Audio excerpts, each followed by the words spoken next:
Eso es adorar a Dios. ¿Y por qué debemos adorar?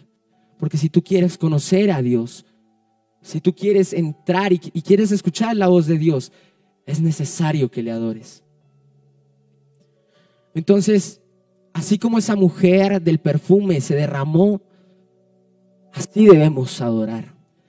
Recordemos que ella adoró porque había sido perdonada y su amor fue la respuesta de esa gracia.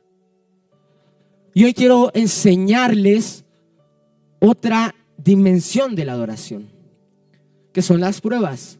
¿Cómo se adora cuando todo duele? ¿Cómo se adora cuando todo está roto? ¿Cómo se adora en medio de los procesos más difíciles de la vida? ¿Cómo se adora en medio del fuego y del quebranto? ¿Cómo se adora en las pruebas? Y para eso tenemos que saber primeramente qué son las pruebas y por qué Dios lo permite. En hebreo, como lo pueden ver, la palabra prueba significa nashá, que significa probar, examinar, poner a prueba. En el griego, que ya lo usamos en el Nuevo Testamento, significa peraimos, tribulación, desafío. Vemos que estas dos palabras significan lo mismo, ¿verdad? Pero la que más me gusta es examinar, poner a prueba. Dios quiere examinarte como un diagnóstico médico. Dios hoy quiere examinar tu corazón. Las pruebas son dificultades que pasa el ser humano en momentos muy cruciales en su vida. ¿Y saben por qué es permitido esto por Dios? Porque Dios quiere primero purificar, Dios quiere fortalecer, Dios quiere afirmar, Dios quiere madurar y Dios quiere que tu carácter se revele en la fe de Cristo Jesús. Las pruebas son usadas por Dios para examinar tu corazón. Cada prueba que tú has vivido en tu vida, escasez, tal vez pruebas con tu pareja, peleas, es porque Dios te quiere probar qué tienes dentro del corazón. No son castigos, no son castigos de parte de Dios porque tú hayas hecho algo malo. Esto es algo que han venido enseñando tal vez los evangélicos, que las pruebas en nuestra vida es porque acostumbramos que tenemos un pecado, entonces Dios nos manda como el castigo, ¿verdad? Pero esto no siempre es así. Vemos en la Biblia hombres de Dios que pasaron pruebas. Jesús mismo tuvo prueba. Job tenía prueba y era un hombre santo delante de los ojos de Dios. Entonces, las pruebas no son castigos.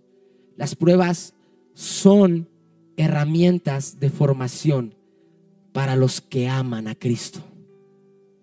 Son herramientas de formación para los que aman a Cristo. Y quiero que me acompañes a la palabra del Señor en Santiago capítulo 1, versículo 2 al 4. ¿Por qué Dios permite las pruebas? Porque las pruebas producen paciencia y madurez. ¿Qué producen las pruebas? Paciencia y madurez. Dice así Santiago: hermanos míos, considérense muy dichosos, o sea, muy alegres cuando estén pasando por diversas pruebas. Bien saben que cuando su fe es puesta a prueba, produce paciencia, pero procuren que la paciencia complete su obra, para que sean perfectos y cabales sin que les falte nada. Miren este versículo impresionante. Dios dice que cuando tú estés atravesando pruebas, debes estar alegre por esa prueba. Suena algo loco, ¿verdad? Que estemos dichosos por las pruebas, tal vez porque el jefe te regañó en el trabajo o porque no te fue muy bien este semestre en la universidad, o tal vez rompiste con tu relación amorosa. Pero Dios dice: estén alegres en medio de las pruebas. Estén alegres en medio de lo que yo les mando. Entonces Dios permite las pruebas, Dios permite esto para que tú desarrolles perseverancia. ¿En qué perseverancia, se preguntará usted? Perseverancia en el reino de Dios, perseverancia en Cristo, para que tú desarrolles resistencia, para que tú desarrolles un carácter igual al de Jesús. La paciencia es una herramienta para la obra que Dios va a hacer contigo. Entonces, cuando estamos pasando las pruebas y las pasamos alegremente, Dios nos da el regalo de la paciencia. Y tenemos ese regalo ahí cultivándolo. Pero a muchos esa paciencia se les acaba. Por eso vemos personas que regresan al mundo, que se apartan, que vuelven a las drogas, que vuelven al alcohol, que vuelven a la depresión y que vuelven a sus malas palabras, a sus malos hábitos. Porque tú tienes que perseverar en la paciencia que Dios te regala, porque esa es la obra que Dios va a hacer contigo. Y lo que Dios va a hacer contigo, déjame decirte que es muy grande si tú le crees. Primera de Pedro, capítulo 1, versículo 5 al 7. Dice así: a ustedes que por medio de la fe son protegidos por el poder de Dios, para que alcancen salvación, lista ya para manifestarse cuando llegue el momento final. Esto les causa un gran regocijo, aun cuando les sea necesario soportar algún tiempo de diversas pruebas y aflicciones. Pero cuando la fe de ustedes sea puesta a prueba, como el oro habrá de manifestarse en alabanza, gloria y honra el día que Jesucristo se revele. El oro es perecedero, sin embargo se prueba en el fuego. Y la fe de ustedes es mucho más preciosa que el oro. ¿Cuántos admiran esa palabra del Señor? Esa palabra dice muchas cosas. Mire que dice que cuando nosotros creemos en Dios, automáticamente estamos teniendo la fe. Y como tenemos la fe, dice este versículo que somos protegidos por Dios para alcanzar la salvación. Entonces dice que cuando nosotros pasemos las pruebas, vuelve y dice este versículo, que estemos dichosos, cantando, adorando al Señor, dándole la gloria y la honra hasta el día que Jesucristo se revele, o sea, hasta el fin del mundo. Y la Biblia nos compara con el oro. Esto lo aprendí hace poco. ¿Usted sabía que cuando el oro se extrae de la mina, no es un oro completamente puro? No es como lo conocemos, brillante y lujoso. Cuando el oro se extrae de la mina, viene lleno de tierra, viene lleno de piedras, de cobre, de materiales impuros. Y así somos nosotros cuando llegamos a Cristo. Tenemos muchas cosas impuras, muchas cosas que debemos cambiar. Tenemos pecado, orgullo, altivez, envidia, cosas que no agradan a Dios. Entonces, después que encuentran el oro, para purificar el oro, para limpiarlo, para que valga como vale, se mete en un crisol, algo que soporta muchas temperaturas, altas temperaturas. Y después de eso se mete en el horno de fuego hasta que el oro se vuelve líquido, hasta que el oro se derrite. Y a medida que se va derritiendo y que el calor y las brasas lo empiezan a quemar, las impurezas del oro van subiendo a la superficie. Y el orfebre las va quitando poco a poco hasta que el oro quede limpio. ¿Saben quién es el orfebre? Cristo. Cristo te prueba y poco a poco te va quitando la tierrita y las cosas sucias que hay en tu corazón. Así también Dios trabaja con nosotros. Él nos pasa por el fuego. Él nos pasa por el fuego de la prueba para que todo lo que nos separa de Él, todo nuestro orgullo, todo nuestro pecado, las impurezas suban a la superficie, salgan de nuestro corazón. Que el orgullo, la carnalidad, la rebeldía vaya saliendo poco a poco. Dios es el orfebre de tu vida y no quitará el fuego, no quitará la prueba, Ya cuando el oro está listo, para saber si el oro es puro, para saber si está limpio, mira, el orfebre mira el oro y se tiene que ver el reflejo de sí en él. Si no, el oro no está correctamente limpio, correctamente puro. Y así es Dios. Dios no te quitará del fuego de la prueba. Dios no te va a quitar la prueba hasta que Cristo se vea reflejado en ti. ¿Cómo está tu corazón? ¿Eres igual como era Jesús? ¿Tienes un corazón humilde, un corazón manso? O tal vez digas, a mí no me importa eso. Bueno, si no te importa es porque no quieres conocer a Cristo, no quieres escuchar su voz, no quieres cambiar. Pero si tú has venido esta mañana es porque quieres cambiar, porque quieres escuchar de alguien que dio la vida por ti. Entonces, Dios nos pone estas diversas pruebas porque quiere formar un carácter parecido al de Él. Humilde, manso, como era Cristo, que cuando llegaba todos se sentían atraídos por Él, por su humildad. Dios siendo Dios no era creído, lo hablaba en el primer culto. Dios siendo Dios, el dueño del universo, de las galaxias, de las estrellas, de todos los planetas. Pero a veces nosotros teniendo un poco de dinero, nos creemos más que todos. A veces teniendo un poco de dinero, desviamos nuestra mirada. Pero el Hijo del Hombre no tenía donde recostar su cabeza. Jesús nació en un pesebre.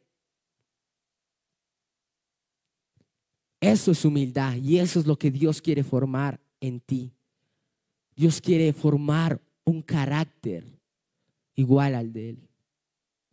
Y hasta que tú no seas como Cristo, no confíes en Él, no tengas fe, entonces Dios no te va a quitar la prueba. ¿Y por qué Dios pone estas pruebas? Porque Dios disciplina al que ama. Acompáñeme, si usted tiene su Biblia, a Hebreos 12:8. Dice así: porque el Señor disciplina al que ama y azota a todo el que recibe como hijo. Si ustedes soportan la disciplina, Dios los trata como hijos. ¿Acaso hay algún hijo a quien su padre no discipline? Pero si ustedes se les deja sin disciplina, que todo el mundo recibe, entonces ya no son hijos legítimos, sino ilegítimos. A veces es necesaria las pruebas, la disciplina en nuestra vida para darnos cuenta de lo que estamos mal. Miren lo que dice aquí el autor de Hebreos. Un padre tiene que disciplinar a su hijo, porque si su padre no disciplina al hijo, algún día el hijo va a coger mal camino. Se va a ir a las drogas, se va a ir al alcohol, se va a ir a una vida desenfrenada. Por eso es necesaria la disciplina en el hogar, la disciplina con amor. Porque si no, el hijo se va a desviar del camino. Y así pasa con nosotros. Si Dios no nos disciplina, si Dios a ti no te disciplina, tú vas a perderte en el mundo.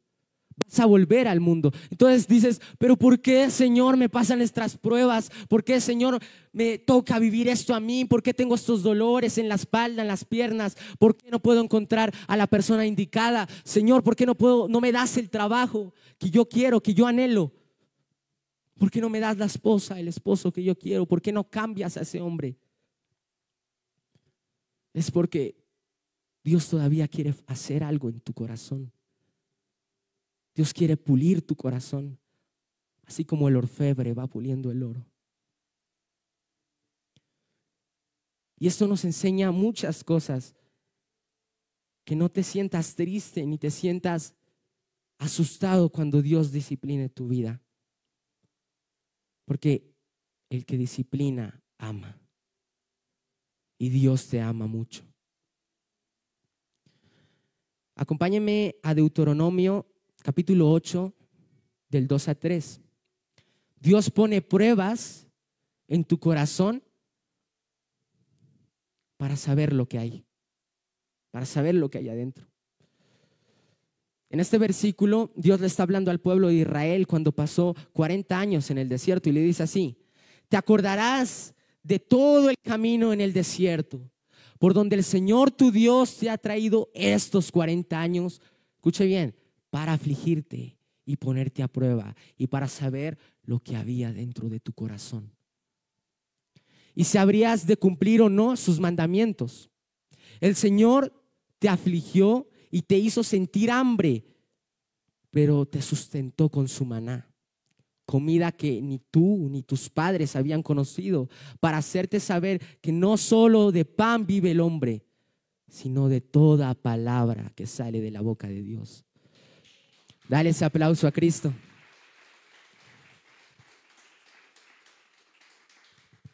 Entonces, lo que Dios quiere decir aquí, lo que Dios quiere enseñarnos el día de hoy, es que a veces las pruebas pueden durar muchos años si tu corazón no cambia, si tu corazón sigue teniendo la misma altivez, si tu corazón sigue teniendo la misma amargura, si tu corazón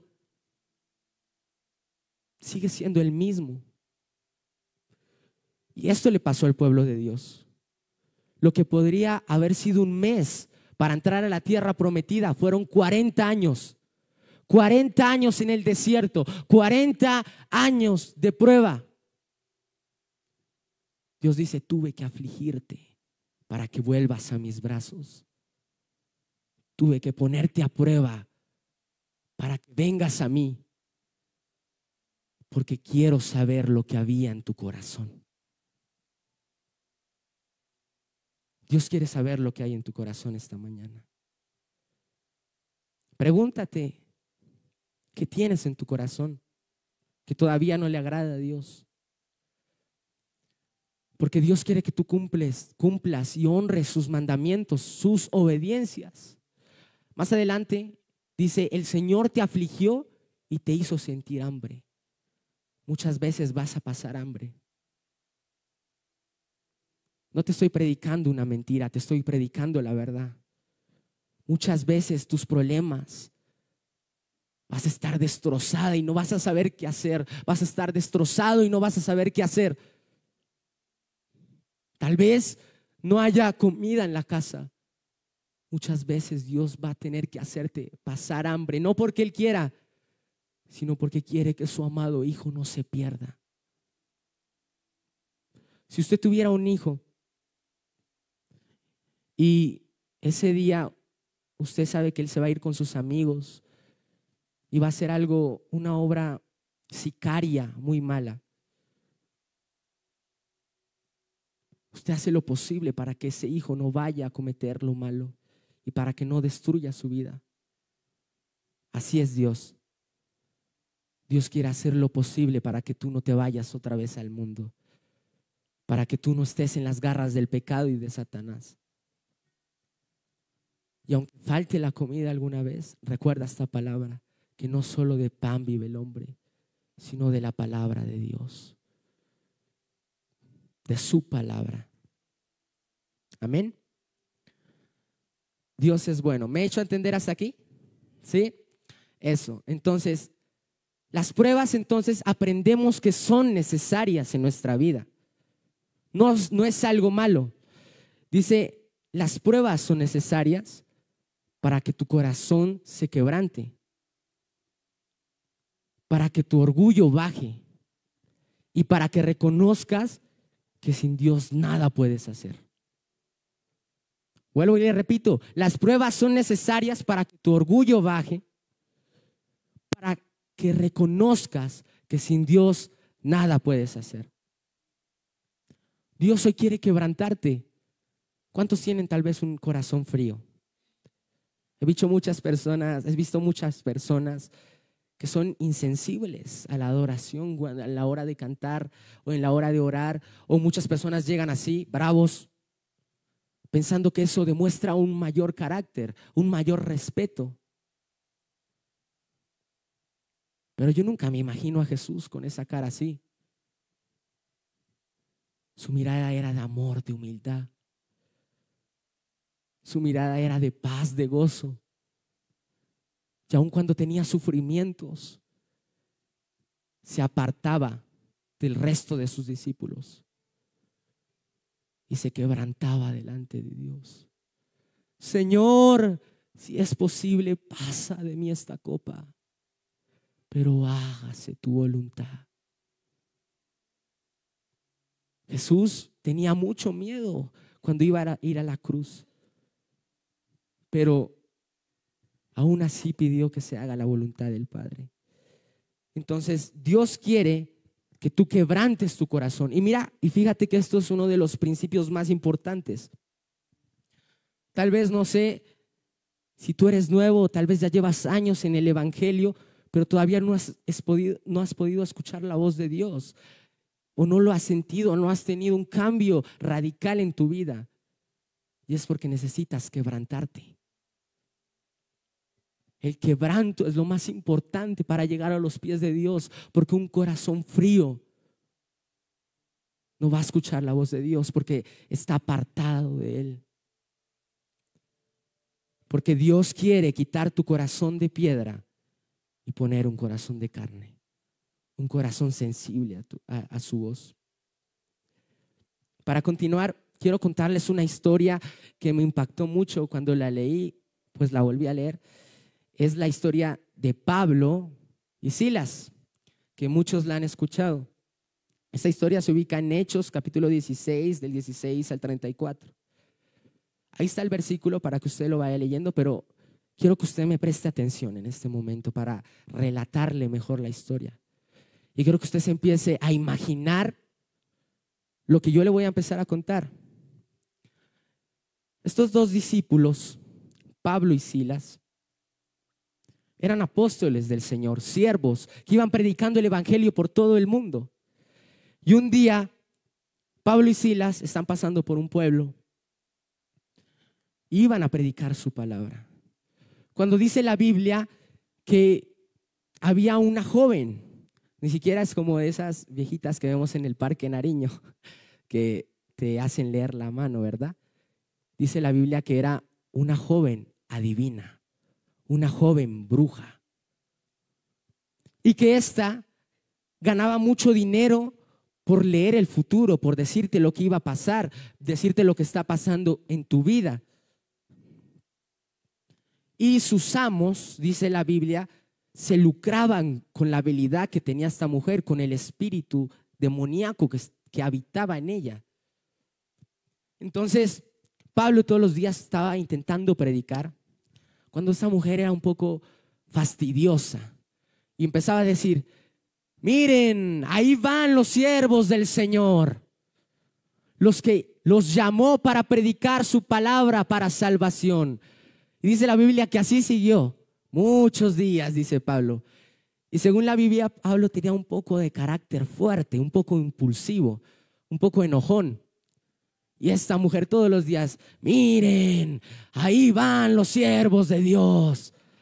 Hasta que Pablo dijo: estoy cansado de esto. En el nombre de Jesús, espíritu inmundo, sal de ella. Y ese espíritu, dice la Biblia, que salió inmediatamente.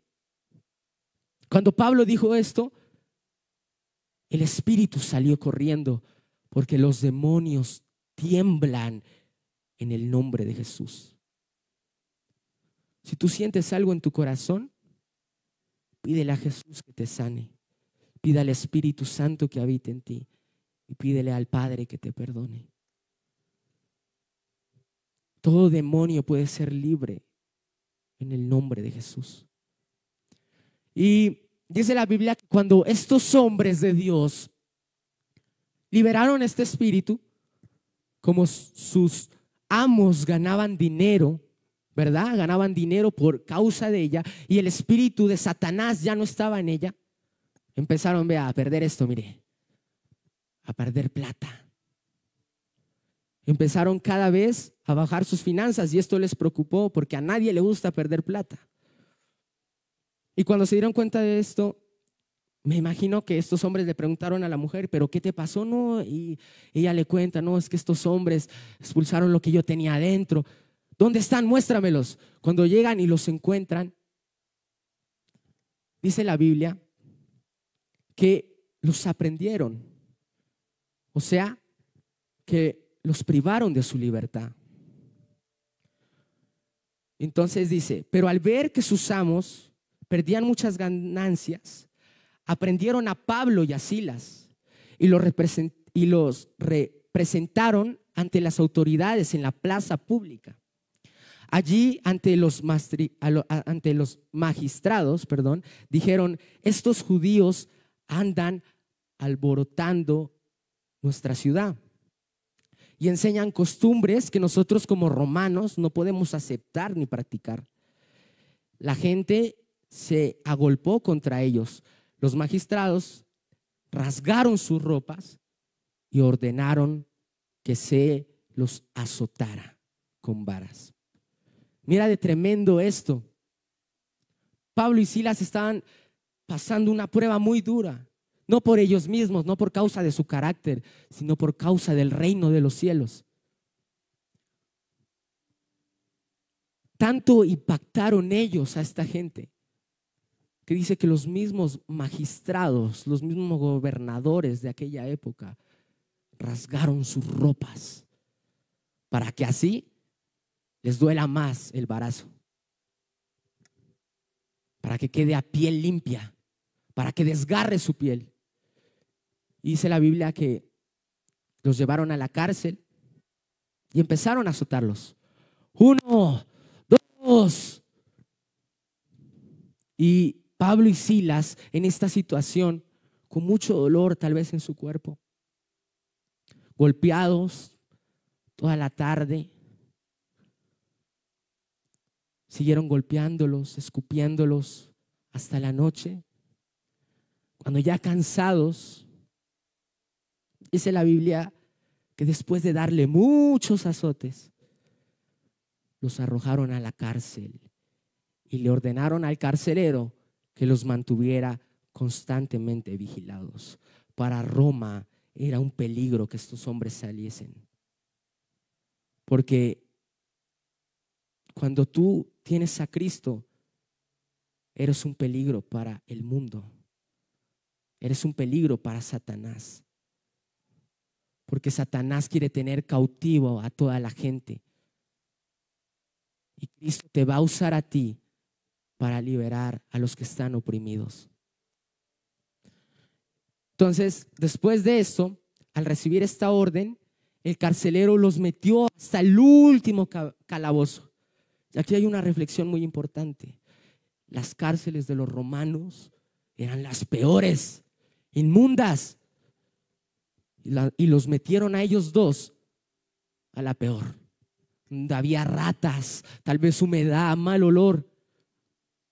Y Pablo y Silas, con dolor en sus cuerpos, sangrados, se sientan como lo vemos en la imagen. Y le ponen, se me olvidó el nombre, esta cosa que está en los pies, puede ver ahí usted la imagen, el cepo, gracias. Le ponen eso en los pies y según los estudiosos dicen que le ponían este aparato para empezarle a pegar con la vara hasta quebrarle los pies. Miren de sanguinarios que eran estas cárceles. Algunos ni siquiera se podían después parar o seguir caminando. Y así como lo vemos en esa imagen, estos dos hombres estaban destruidos físicamente. Pero a medianoche, dice la Biblia, Pablo y Silas oraban y cantaban himnos a Dios mientras los presos escuchaban. Y a medianoche, en medio del dolor, en medio de la prueba en esa cárcel, porque es lo más injusto que por predicar la palabra de Dios te azoten tanto. Pero ellos en ese momento nomás decían, tu fidelidad incomparable es. Nadie es como tú, bendito Dios. Y empezaban a adorar. Y Pablo y Silas empezaban a cantar. Cantaban tan fuerte y con tanta pasión que dice la Biblia que los prisioneros empezaron a ver y dijeron: ¿qué les pasa? ¿Están locos?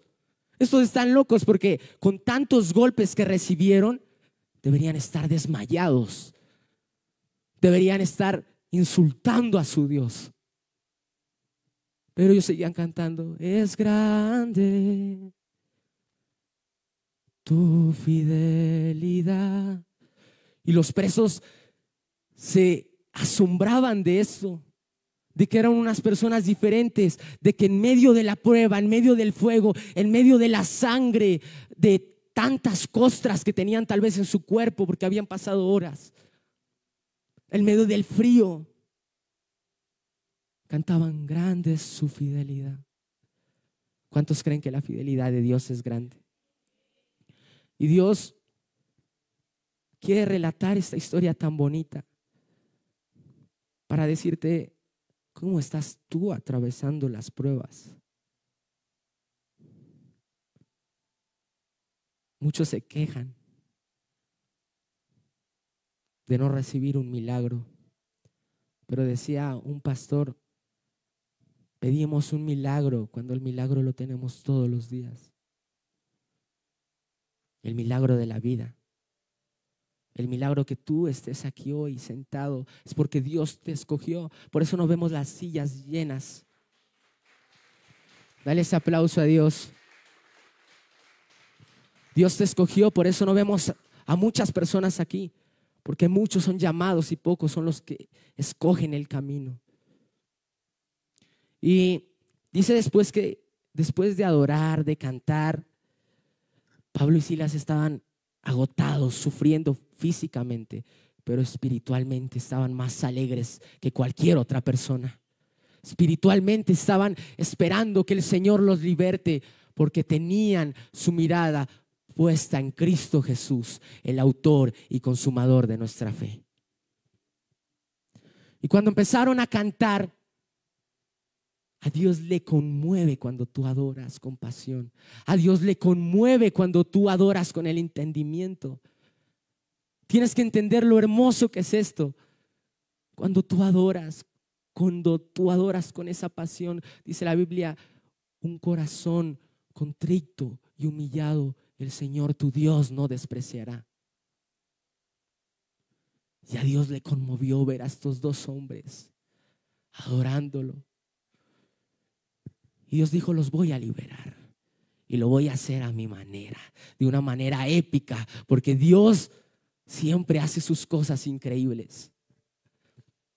Y dice la Biblia que las cárceles se empezaron a estremecer porque hubo un temblor tan fuerte, pero tan fuerte, que todas las paredes, las puertas se empezaron a caer. Era casi rondando la medianoche, la 1 de la mañana. Y recordemos que le habían pedido al carcelero que los vigile cuidadosamente, pero imagínense lo que hizo el carcelero. Estaba roncando, se durmió el carcelero, estaba ahí. Cuando escuchó el estruendo, se atragantó. Entonces se atragantó y llegó y dijo: uy, ¡jue madre! Se me volaron. Cuando este temblor pasó, dice la Biblia que se rompieron las cadenas de Pablo y Silas. Se rompió todo lo que lo tenía atado y sus fuerzas fueron renovadas. Y más adelante, cuando el carcelero dormilón se despertó, se asustó tanto porque la ley de este país, de Roma, era tan estricta que hasta podía llevar a la muerte por incumplir una ley de tanta gravedad. Y dijo: no, yo no voy a aguantar más. Si se escaparon todos los presos, mejor me voy a matar con mi propia espada. Y sacó su espada y quiso matarse, pues pensaba que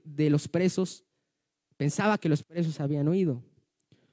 Pero a lo lejos, en el fondo del calabozo, estaban dos hombres. Cuando dijo: Pablo, espera, no hagas eso. Nosotros estamos aquí. No te hagas ningún daño, le dijo Pablo y Silas. Entonces el carcelero pidió una luz y temblando de miedo, se quebrantó y corrió hacia los pies de Pablo. Y los sacó y les preguntó: señores, ¿qué debo hacer para salvarme? Miremos cómo este carcelero desmedidamente corre a los pies de Pablo y de Silas. ¿Qué debo hacer para salvarme? ¿Qué debo hacer para salvar a mi familia? Y Pablo y Silas le dijeron: cree en el Señor Jesús y tú y tu casa serán salvos. Cree en el Señor Jesús y tú y tu casa y tu familia serán salvos. Y hoy Dios te dice eso. Si tú crees en Jesús, si tú lo aceptas como tu Salvador, créeme que tu vida va a cambiar. Créeme que todo va a cambiar. Entonces el carcelero dijo: los voy a invitar a comer. Y los invitó a comer. Y mientras el carcelero limpiaba sus heridas, los cuidó a Pablo y a Silas. Dice la Biblia que después se bautizaron toda la familia. Y toda su casa se alegró mucho de haber creído en Dios. ¿Cuántos se gozan por esta historia? Denle ese aplauso al Señor. Y para terminar, esta historia es tan hermosa porque déjame decirte que cuando tú adoras en medio de la prueba, las cadenas se rompen. Cuando tú adoras en medio de la prueba, se abre la puerta para la salvación para otras personas. Así como el carcelero. ¿Dónde te va a encontrar Dios en tu prueba? Cuando Dios te pruebe en tu prueba, ¿dónde vas a estar? ¿Sentado en tu televisor viendo series en Netflix? ¿En fiestas? ¿En TikTok? ¿Meditando y habitando en la carne, en el pecado, en discotecas? ¿O te va a encontrar arrodillando, orando y adorando por lo que Él te puso? ¿Cómo te ha encontrado Dios? ¿Quejándote? ¿Qué es lo que te calma? ¿Cristo o el pecado? Entonces, ¿por qué siempre vamos al pecado? Si Dios es el único que nos calma, ¿por qué siempre vamos a hacer lo contrario? ¿Por qué siempre nos vamos al mundo en vez de venir a los pies de Cristo Jesús? Porque en el mundo nunca tendremos paz. Y el Señor te va a libertar de la prueba cuando tu corazón esté sano. Isaías 43:2 dice: cuando pases por las aguas, yo estaré contigo. Cuando cruces por los ríos, no te anegarán. Cuando pases por el fuego, no te quemarás, ni las llamas arderán en ti. Eso Dios te dice: aunque pases por el fuego, no te vas a quemar. Aunque pases por las aguas, no te vas a ahogar, porque el Señor tu Dios está contigo. Aunque las pruebas sean muy difíciles, Dios está contigo. Salmo 46:1 dice: Dios es nuestro amparo y fortaleza. Dios es nuestro pronto auxilio en todos nuestros problemas. Dios es tu fortaleza en medio de las pruebas. No los vicios, no las drogas. Dice la Biblia que Dios es nuestra fortaleza. En Él debes creer, en Él debes poner tus problemas ahí postrado en tu cama, a solas en tu habitación. Inténtalo esta noche y te darás cuenta de lo que te hablo. Intenta adorar al Señor. Habacuc 3:17-18 nos dice: aunque todavía no florece la higuera, ni hay uvas en los viñedos, ni hay tampoco aceitunas en los olivos, ni los campos han rendido sus cosechas, aunque no hay ovejas en los rediles, ni vacas en los corrales, yo me alegro por ti, Señor. Me regocijo en ti, Dios de mi salvación. Me alegro en ti, mi Señor. Y ahora, un ejemplo que ponía mi papá. Ahora, póngalo en su contexto actual. Aunque no haya nada en la nevera, aunque no haya pan en la casa, aunque no haya trabajo, aunque no tenga la suficiente comida, con todo Cristo te salvará y con todo nos alegraremos en Él. Dale ese aplauso al Señor.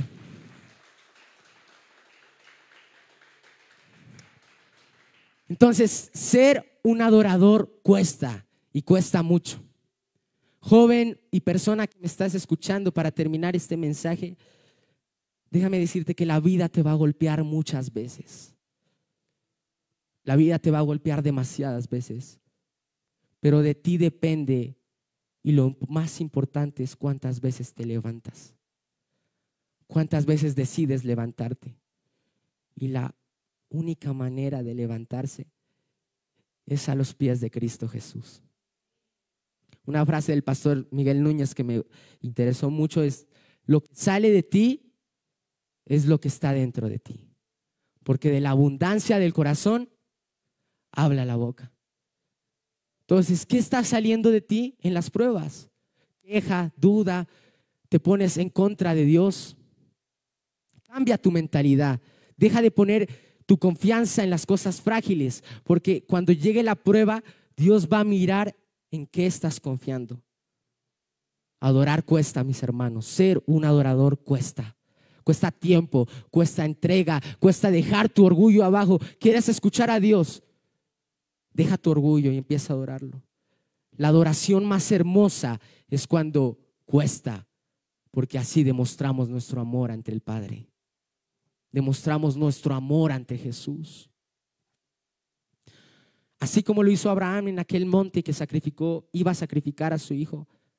Así Dios quiere. ¿Cuál es tu Isaac?